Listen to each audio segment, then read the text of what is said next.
TV Zaratustra. Série recepção, Nietzsche na Alemanha. Magnânimo Wolfgang Miller-Lampe. Desafio Nietzsche. Há 100 anos, por volta de 1890, ocorria a primeira das ondas nietzschianas, que tanto marcariam a história intelectual de nosso século. O próprio Nietzsche nada soube desse seu primeiro impacto. Nos primeiros dias de janeiro de 1889 ocorreu seu colapso psíquico. A história de sua influência, que não se limitou nem à Alemanha nem à Europa, já foi diversas vezes escrita sob diferentes pontos de vista, com resultados consideráveis. Foi inserida no conjunto de experiências de sucessivas gerações do nosso século, tomando como ponto de partida o prognóstico de Nietzsche sobre a imanência do niilismo. Hermann Hausching distinguiu 3 fases em que ocorrem diferentes elaborações a respeito da perda do sentido da vida.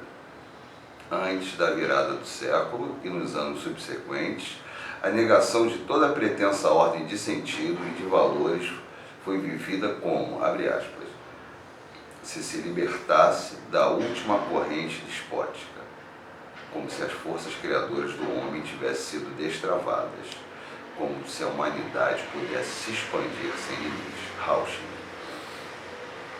Esse impacto de Nietzsche sobre a postura dos literatos no fim do século foi comprovado por Bruno Hildebrand. Ninguém se preocupava com sua filosofia ou com as contradições que a ela imanentes. Nietzsche era tomado ao pé da letra, era citado ao gosto de cada um, extasiava-se com ele. O Zaratustra se tornou um livro da moda, que se fazia culto do além do homem. Esta atitude se diluiu com as experiências da Primeira Guerra Mundial. No romance de Ernest Junger, de 20, intitulado Tempestade de Aço, observa-se a destruição da autoconsciência do indivíduo capaz de produzir sentido. A segunda geração, para citar Hausching, já não vive conforme Nietzsche e com Nietzsche, a felicidade da libertação, mas do dever da adaptação, da sujeição, do sacrifício do próprio eu. Com isso, não ocorre uma interpretação da influência de Nietzsche sobre a literatura e a arte, mas apenas uma mudança de ênfase. O niilismo já não é transformado como pela primeira geração, em esperança otimista no futuro, ou em confiança nas forças criadoras do homem. Lembrem-se, quem me acompanha, que eu li um texto do Eduardo Lourenço, acho que foi essa semana, que eu falo da geração da revista Orfeu, daquela incandescência que o Nietzsche causava neles. Ele está falando exatamente disso, dessa geração pré-Primeira Guerra Mundial, que ainda não tinha tido o impacto, foi uma guerra que usou gás mostarda, as trincheiras, as pessoas tinham gangrenas, e foi uma guerra mutiladora. Ainda não tinha, o mundo tinha tido essa experiência, e muito menos da Segunda Guerra Mundial, com bombas atômicas, Vietnã, um desfolhante laranja, e esse mundo atual que a gente vive, da Palestina, com crianças amputadas, sem analgésico. O mundo não tinha passado por isso. Então eu falei que eu sentia inveja daqueles jovens de 110 anos atrás, que podiam viver essa incandescência do Nietzsche. E algo que eu buscava resgatar. Tanto que o meu Nietzsche tinha uma atuação política. Isso me torna completamente outsider a qualquer projeto acadêmico, onde o Nietzsche é um pássaro empalhado. Para muitos, alguns não, alguns produzem um Nietzsche fantástico, mas a grande maioria é um Nietzsche empalhado, onde se pega uma pluma dele e se olha no microscópio a estrutura da pluma. e não é aquele pássaro voando. O diagnóstico de Nietzsche sobre o niilismo contemporâneo é agora levado mais a sério, das tendências estilísticas do neorromantismo, impressionismo e do Jugendstil, marcadas em degraus diferentes pela influência do filósofo. Surge o expressionismo, que se compromete a seu modo com o individualismo de Nietzsche. Após a Segunda Guerra Mundial, a terceira geração perde cada vez mais fé em instâncias coletivas, suporte buscado e encontrado por uma individualidade que já não tinha em que se apoiar. O coletivo já não é força geradora, não possui ser real. Estado, povo, nação, classe ou raça são moradas vazias de uma vida que passou, escreve Rauschning. Por mais que se engaje socialmente, o homem agora experimenta a total ausência de sentido.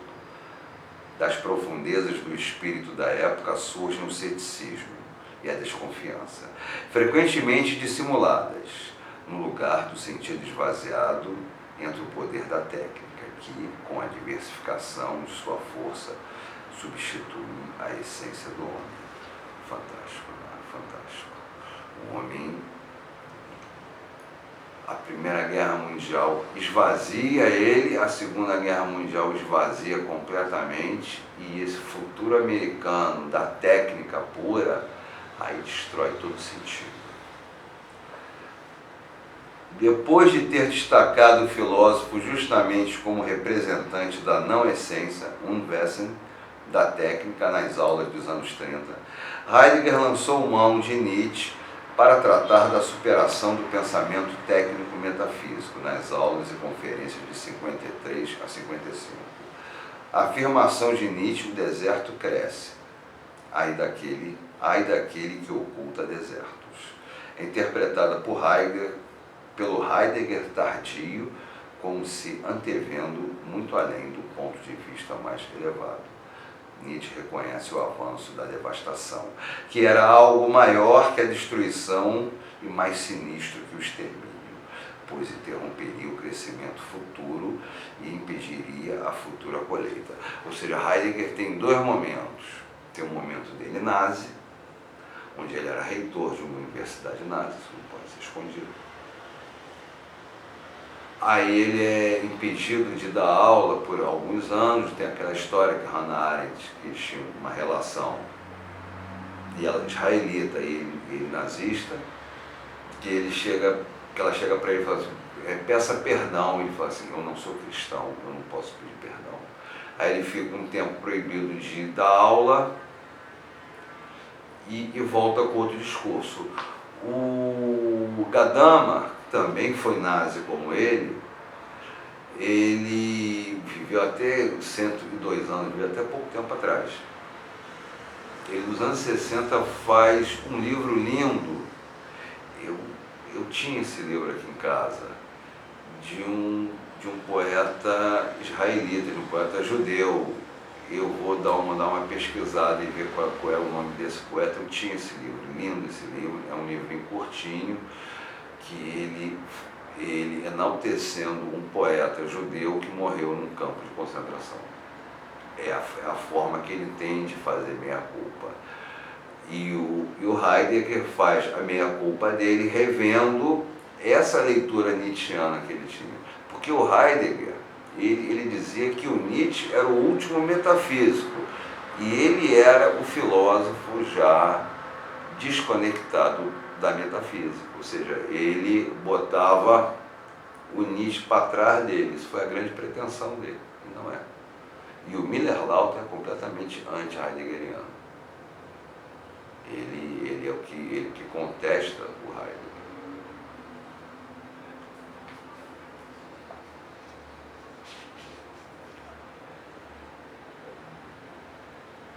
O homem até agora se voltou cada vez mais obstinadamente para a mera superfície e fachada de sua essência atual, ao mesmo tempo que se preparou para assumir a dominação completa sobre a Terra. Isso é o Heidegger já pós-guerra. Temos aqui uma prova impressionante de como, após a metade do nosso século, a filosofia de Nietzsche foi considerada importante para o futuro. A despeito de seus aspectos discutíveis, a interpretação heideggeriana de Nietzsche exerceu capital influência e ainda perdura, não só sobre as leituras de Nietzsche na Alemanha, mas também em França, Estados Unidos e no Brasil também. Mesmo Heidegger morrido em 64, eu acho, ou 68, o Heidegger morre um pouquinho depois que são lançadas as obras completas. Ele não teve tempo de estudar as obras completas. Ele não teve tempo. Então ele leu um Nietzsche completo. É por isso que ele fala aqui dessas problemáticas do seu tempo que ele usou. Dessa leitura que o Heidegger faz. Não é uma leitura precisa como a dele. Que foi o cara que novinho ajudou a organizar as obras completas, que leu tudo com 2 totens, que é o Mazemo e o Montinari. Entendeu? Essa é a defesa Zaratustra.